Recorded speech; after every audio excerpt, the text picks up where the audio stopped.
Histórias inspiradoras podem mudar vidas. A história de hoje é de uma jovem que sonhava em empreender, a Ana Paula.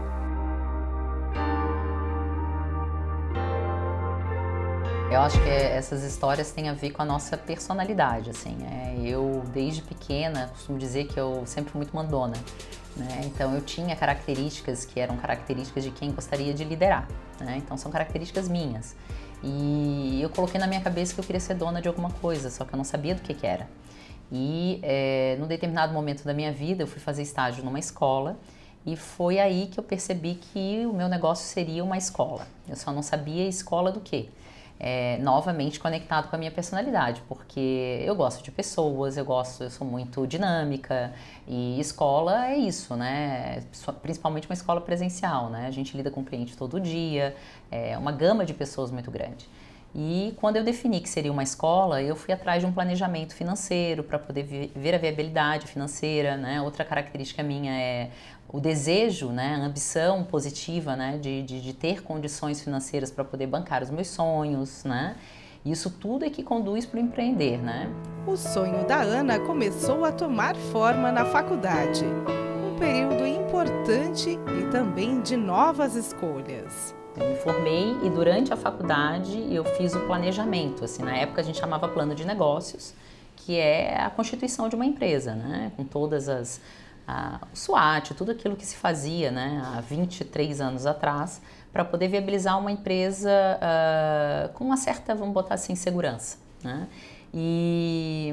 Esse planejamento aconteceu durante a minha formação, né, na Universidade Federal de Santa Catarina, e depois que eu me formei, assim, um mês seguinte, perdão, 2 meses antes de me formar, eu já estava em negociação com o Colégio de Geração para poder montar a Escola Técnica de Geração. Essa escola que eu trabalhei, eu comecei como estagiária, né? Mas quando a gente quer empreender de fato, quando a gente está focado em conquistar alguma coisa, ou de fato fazer a diferença, protagonizar de algum jeito na vida, a gente sempre busca ir além, né? Então eu não era simplesmente uma estagiária, né? Eu fazia o meu máximo, né? Entregava, sempre tentava entregar algo que surpreendesse. E aí eu era reconhecida, então de estagiária eu passei para secretária, de secretária eu passei para coordenadora da escola, isso tudo em menos de um ano, né? E então assim, fiz uma carreira dentro da escola. E ali eu aprendi diversas coisas, então eu juntei para poder empreender o meu conhecimento técnico, né, da minha experiência prática e os conhecimentos científicos que eu adquiri na universidade, e aí a coragem, essas questões todas que são de soft skills, né, e que necessita, né, um empreendedor precisa ter. Quando eu fui estagiar, eu tinha passado para psicologia, né, na Federal. Mas como eu precisava entender do meu negócio, eu transferi de psicologia para pedagogia. Então eu acabei fazendo a pedagogia porque escola, né, necessita ter conhecimentos pedagógicos, e foi uma decisão super acertada, assim, porque aí eu entendi bem de educação, né, eu sabia tudo aquilo que o universo da educação poderia me propor, né, e juntei com conhecimento prático, né, que são as vivências todas que eu vivi como estagiária, depois como secretária, né, e depois como coordenadora dessa instituição. Então é isso, eu acho que é uma junção de características fundamentais, assim, para quem está querendo arriscar a montar um negócio, né? Não dá para a gente sair montando simplesmente porque acha legal, né? Eu acho que ter uma experiência, uma vivência prática, ter alguma bagagem ajuda muito, né? Pra gente conseguir conquistar alguma coisa, sabe? E isso, de alguma maneira, virar assertivo. Sempre muito determinada, mesmo antes de começar a empreender, Ana sabia que era um passo importante e que era necessário planejamento e seriedade. A gente tem que ter conhecimento, tem que ter habilidades, né? E tem que ter atitude para isso tudo acontecer, né? Então, eu acho que a grande parte das empresas que abrem hoje em dia fecham justamente porque existe um sonho, mas não existe um planejamento para que esse sonho se execute, né? De um jeito viável. E quem empreende tem que ter a característica da coragem, não adianta, né? Ninguém pode empreender nesse país ou, sobretudo no Brasil, né? Sem ter coragem, porque você fica responsável por diversas pessoas, né? Hoje, aqui na escola, a gente tem, na escola em Floripa, mais de 40 pessoas em CLT, na escola de Itajaí, mais umas 15, né? Então, no final do dia, são muitas famílias, né, que você tem responsabilidade, mas em torno de 100 famílias, né? Então, tem que ter muita coragem mesmo para poder empreender. Acho que é uma característica que, sem ela, é difícil, né? Como acontece com a maioria das empreendedoras, o início foi difícil, desafiador. Um espaço pequeno, no centro de Florianópolis, concentrava grandes sonhos e muita vontade de acertar. Era pequenininha, a escola bem pequenininha. Naquela época eu era a recepcionista, eu era a coordenadora, eu também, a partir das 17 horas, eu ajudava na limpeza, porque não tinha quem o fizesse. A escola abria das 7 da manhã até as 22h30, então eu era absolutamente tudo. Era um eu presa, né, que se fala, né? Porque eu fazia tudo. E aí, aos pouquinhos, você vai adquirindo recursos e vai, né, conseguindo contratar mais, né? Tudo step by step, não dá para atropelar, né? Tudo devagarinho. E a gente saiu de lá para cá porque aqui era um sonho. Nesse período, a gente teve a questão do falecimento de um dos meus sócios, né? Que era uma pessoa que era responsável pelo financeiro. Eu costumo dizer que eu conheço tudo na escola, né? Mas eu não gosto do financeiro. E é sobre isso, a gente precisa também lidar com aquilo que a gente não gosta, né? A gente precisa enfrentar aquilo que a gente não gosta. E eu fui pega de surpresa com o falecimento desse meu sócio. Então são coisas que a gente precisa encarar, são desafios que aparecem da noite para o dia, né? E que não dá para você fechar os olhos para ele, né? Outro grande desafio foi a pandemia.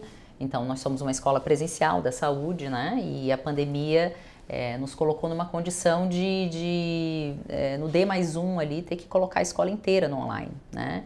E aí você tem que mexer com toda uma máquina para poder viabilizar isso e fazer com qualidade, né? Então, a gente tinha o desafio na época também dos alunos que não tinham... A gente trabalha com uma demanda um pouco mais estigmatizada, não eram todos que tinham aparelhos, né, disponíveis para poder fazer o uso de uma educação online. A gente teve o desafio também de treinar os nossos professores, né, para poder lidar com vídeo, para poder fazer uma boa apresentação de uma aula online. Mas as dificuldades do início hoje são realmente lembradas como aprendizado. A escola cresceu e hoje está instalada num prédio de 10 andares. Tem também uma filial em Itajaí. Esse é o momento da vida prática, né? Então, a gente tem aqui o Gustavo, por exemplo, que é o nosso monitor de laboratório, que está aqui para ajudar na vida prática, né? Mostrar todas as técnicas que eles aprendem são vivenciadas dentro do laboratório. Começa na sala de aula e vem para o laboratório. É tudo junto, né, Gu? Tem a vivência teórica e prática concomitante. Então, não é isso, Gu? Os alunos aprendem lá e vivenciam aqui, né? E as provas práticas também acontecem. Então, esse laboratório é usado em todos os sentidos, né? Desde o conhecimento necessário de anatomia, todas as técnicas de enfermagem são executadas aqui dentro. Você imagina um técnico em enfermagem sem experiência, né? Por isso que eu costumo dizer que na área da saúde não dá para ser totalmente EAD. É impossível, né? Precisa ter a prática, né? Precisa ter a vivência. Então, todas as técnicas que existem na enfermagem são aprendidas na escola, né? Uma punção venosa, tudo que tu possa imaginar. Fazer um curativo, tudo isso é vivenciado aqui. Então, se você abrir as gavetas, está cheia não é fake, né? É tudo real, né? Então, eles aprendem, ó, tem os equipos, né? Tudo, ó, os vários tipos de seringa, vários tipos de agulha, tudo isso aqui é vivenciado no laboratório.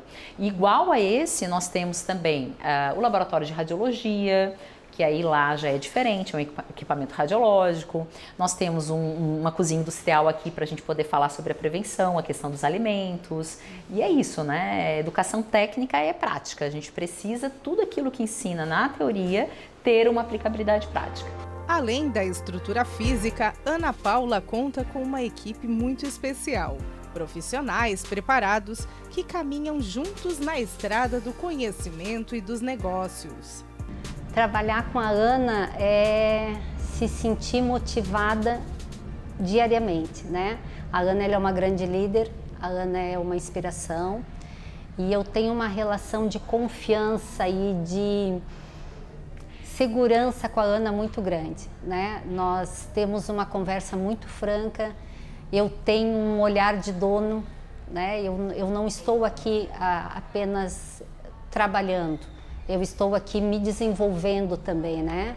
Então essa conexão minha e da Ana é muito grande, mas ela inspira demais, demais. O primeiro curso técnico da escola foi enfermagem. O Éder é um dos professores mais antigos. Ele começou a dar aula enquanto atuava na saúde. São os professores mais antigos da casa, então eu já conheço a história dela desde muito tempo, desde a época da sociedade, enfim. Então é muito bom porque ela traz essa experiência, ela trata a gente de forma igualitária também, e nas reuniões ela sempre demonstra aquilo que ela tem de intenção para a escola, aquilo que ela tem de intenção para cada profissional também. Então ela deixa a gente bem à vontade para atuar, trabalhar, enfim, dar o seu melhor na instituição, e repassando isso para ela, ela também repassa isso para a gente de uma forma bem bacana, assim. A gente sempre vê a dona assim como uma chefona, a mulherona, nariz empinado, mas muito pelo contrário. Desde a primeira vez que conheci ela, a primeira vez que cumprimentei ela, já parecia super minha amiga, super respeitosa e querida comigo. Eu comecei como um teste para ver se era o que eu realmente gostaria, para ver se era realmente a minha área. Não me imaginaria em outro lugar, praticamente, é isso. Agradeço imensamente por tudo, pelas portas que eles abriram para mim com o estágio que eu estou fazendo no momento. E foi assim que o sonho de uma menina ajudou a transformar tantas vidas. Ana é inspiração e realização. Eu tinha vontade de fazer acontecer, né? E sobretudo, aquela história do esforço, né? De saber que muito do que eu fazia estava longe de ser bom, estava longe de ser o ideal, mas que era um caminho para chegar até lá. Então, isso é uma outra forma de pensar a vida, assim, porque hoje eu vejo, né, que grande parte dos jovens, assim, entram no trabalho e já não gostam daquilo que estão fazendo e já saem, são mais voláteis, né, até porque o mundo está um pouco mais assim. Mas eu lembro que eu fiz muita coisa que eu não gostava para conseguir, né, chegar onde eu queria chegar, sabe? E eu não sei se eu sou sucesso para muitas pessoas. Eu acho que a questão do sucesso também é algo muito pessoal, né? Porque eu costumo dizer que tem uma amiga minha que ela é um sucesso e ela é mãe de 3 filhos. E ela é mãe de 3 filhos e ela é um sucesso. Por quê? Porque o que ela queria para a vida dela era aquilo, ser mãe de 3 filhos, né? Então, acho que o sucesso é muito relativo também. Eu cheguei aonde eu gostaria de chegar.